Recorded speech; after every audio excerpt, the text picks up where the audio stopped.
This is Cast of Wonders, the young adult fiction podcast featuring stories of the fantastic. Welcome! I'm Catherine Inskip, Assistant Editor for Cast of Wonders. Episode 359 for May the 19th, 2019. Our story today is Tiger Tiger by Dre Silvertooth. This story is a Cast of Wonders original. Dre Silvertooth is a writer and podcaster who enjoys playing tabletop games with their partners and showing their dog a good time. They live with a motley crew of rescue animals in scorching Arizona. Their story Desert Dogs, co-written with Leanne Rose, was published in Cast of Wonders in July 2018. This story is narrated by Kate Mullaney. Kate Mullaney is an actor in Atlanta, Georgia. She is the co-creator of Sketchland, a sketch comedy show. Find Sketchland's weekly sketches on YouTube. And now we've a tale to tell.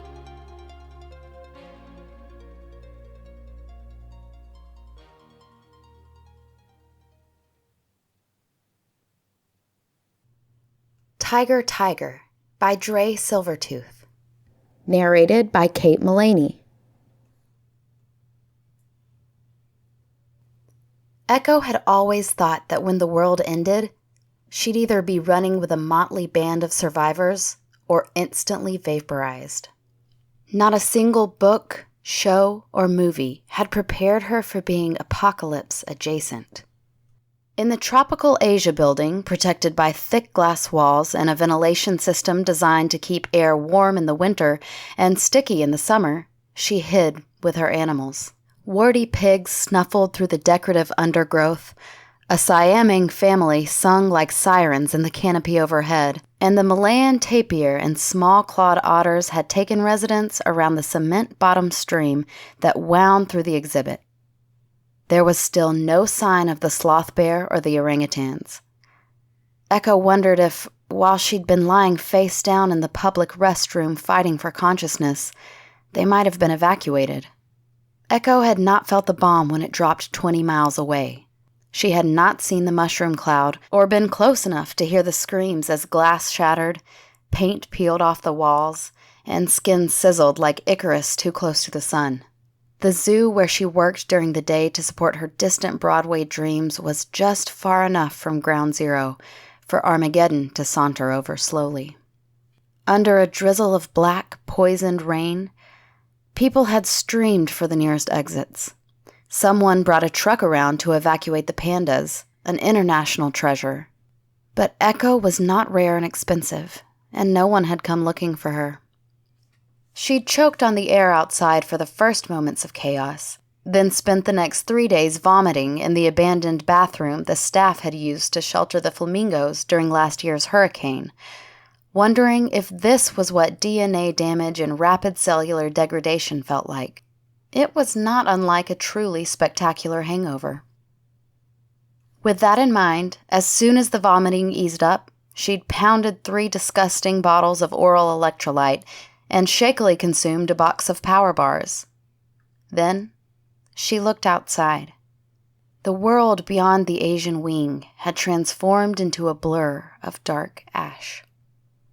Nuclear winter or not, it was still tropical hot inside the building, and for the past 3 weeks the generator had kept on trucking.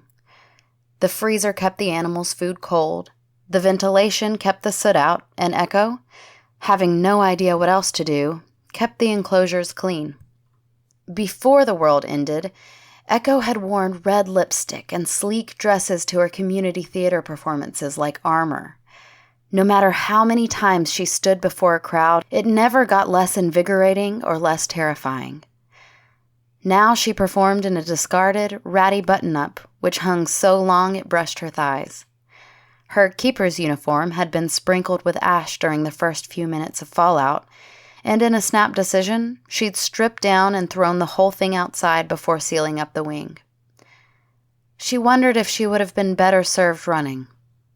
Running seemed impossible now.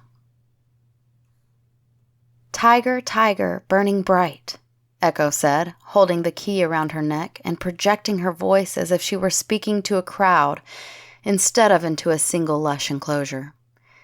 "In the forests of the night, What immortal hand or eye could frame thy fearful symmetry? That poem had been her first ever performance, read aloud to her grade school English class. She'd been baffled at the time that a poet could just decide that whole words could be pronounced incorrectly to support his rhyme scheme. Now she knew that no one looked in art for petty truths like pronunciation, but for deeper truths, for answers to bigger questions. Echo made it all the way to the last stanza before she finally caught a glimpse of her audience, crouching in the ferns.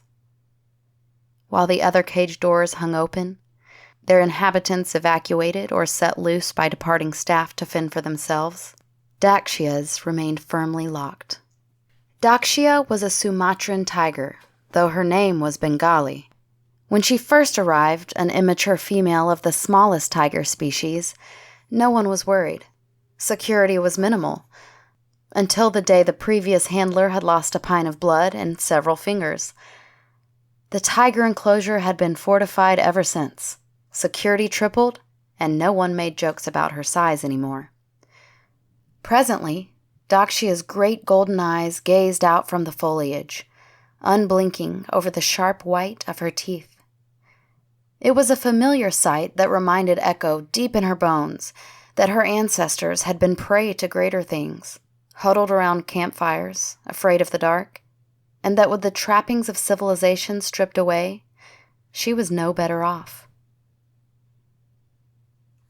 When she was 8, Echo had brought grilled chicken breast from her dinner out to feed a skinny, skittish dog sniffing for scraps around the bins. The stray took the meat gently, swallowed it almost whole, and then stared at her mournfully.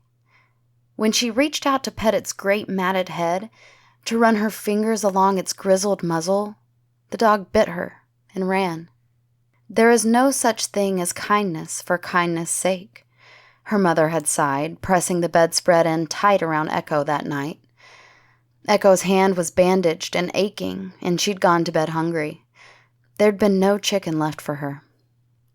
If the world is kind to you, it's because it wants something, and once it gets it, then you'll see the world's true face. Once you give it what it wants, her mother had said, sadly, then you'll see its teeth. The black stripes along Dakshia's body were thick and tapered off into distinctive dots, as if the brush that had painted her had been dripping. That morning, Echo had swept out the inner room and set out the day's fare. 13 pounds of raw beef, thawed the night before, scored and rubbed with a vitamin supplement. So far, the 200-pound cat hadn't touched it.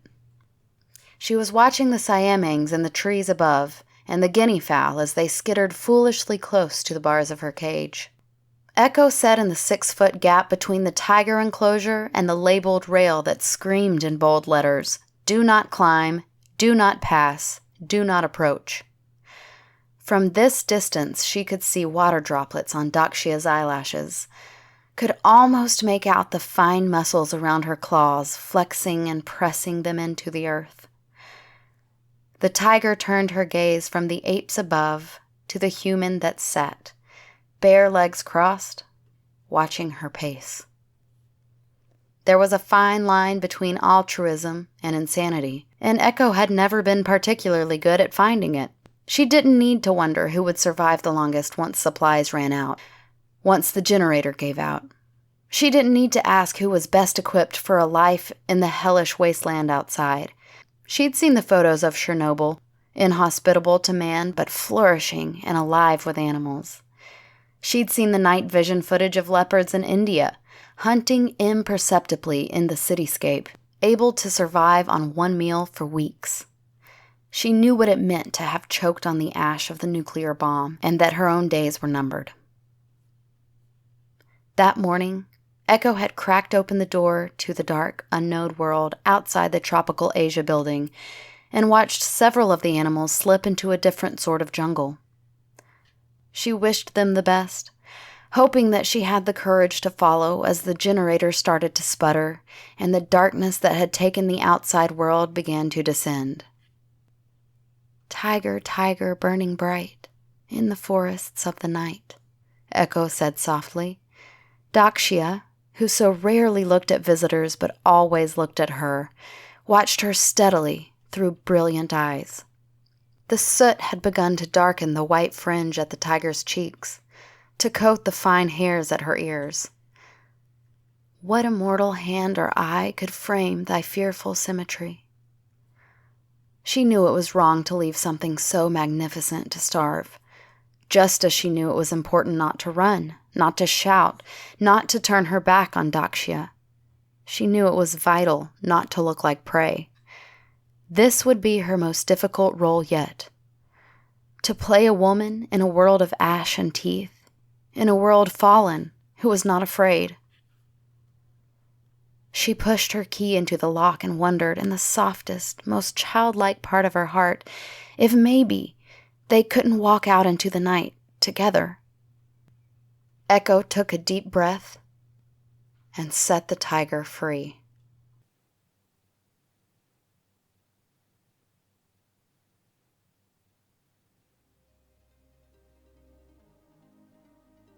The Echo of Greek mythology is generous with her kindness. She suffers hardship in payment for her friendship and is steadfast in her love in spite of rebuffal.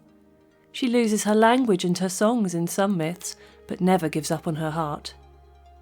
This Echo is similarly persistent, and I love that in her. There was a fine line between altruism and insanity, and Echo had never been particularly good at finding it.